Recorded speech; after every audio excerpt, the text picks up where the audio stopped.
लेकिन आज क्योंकि हम नौकरी से जुड़े कुछ सवाल करना चाहते हैं, क्योंकि लोगों का एक बहुत बड़ा कंसर्न होता है सरकारी नौकरी से जुड़ा हुआ। जी। सरकारी नौकरी पाने के क्या सरल उपाय हैं? देखिए, सरकारी नौकरी पाने के उपाय तो पढ़ाई है, मेहनत करके पढ़ो, मिलेगी।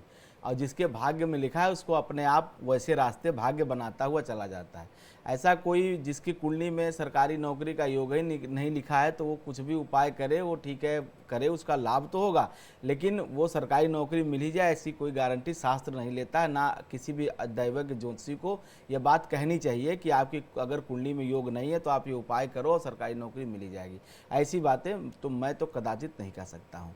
लेकिन जिनकी जन्म कुंडली में योग बन रहे हैं, जैसे मान लीजिए जो सबसे प्रबल योग सरकारी नौकरी का कहा जाता है कि इस अमुक व्यक्ति को सरकारी सेवा में होना ही चाहिए।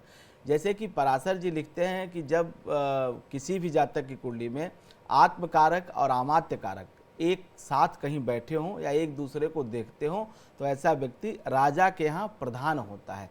अब राजा के यहाँ प्रधान होने का अर्थ, चूंकि आजकल न तो राजा रहे न तो रजवाड़े रहे, तो यह समझा जाता है कि सरकार से लाभ प्राप्त करने वाले और सरकार के ये लोग हिस्सा होते हैं, सरकार के पार्ट होते हैं।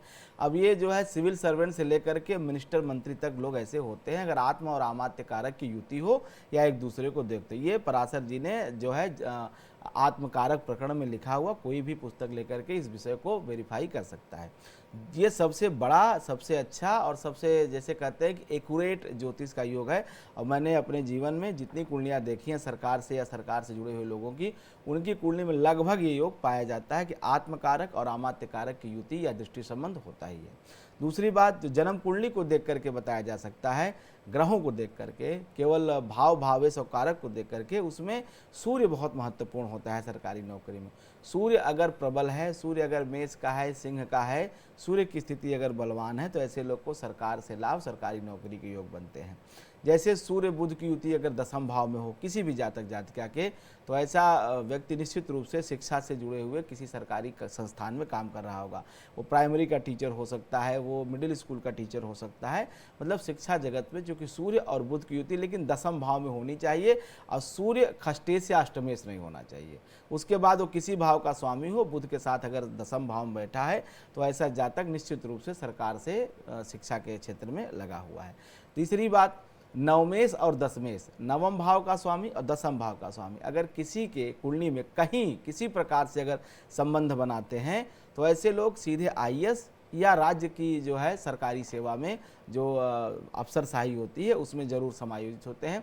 और ये बहुत अल्प आयु में, मतलब जैसे ही 24-25 साल के ऐसे लोग होते हैं इनका सरकार में समायोजन हो जाता है, सिविल सर्वेंट ये बन जाते हैं। ये सबसे अच्छा योग है जो मैंने देखा है आईएएस की कुंडली में, नवमेश और दसमेश।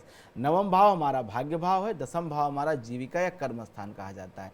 तो नवम का स्वामी, दसम का स्वामी अगर इनका संबंध बनता है किसी भी प्रकार से, 4 प्रकार संबंध बनते हैं जैसा कि आप जानते हैं। एक बिल्कुल युति के साथ, दूसरा दृष्टि संबंध के साथ, तीसरा एक दूसरे को देखते हो, चौथा कि एक दूसरे की राशि में हो। मान लीजिए मंगल जो है शनि की राशि में हो, शनि मंगल की राशि में हो।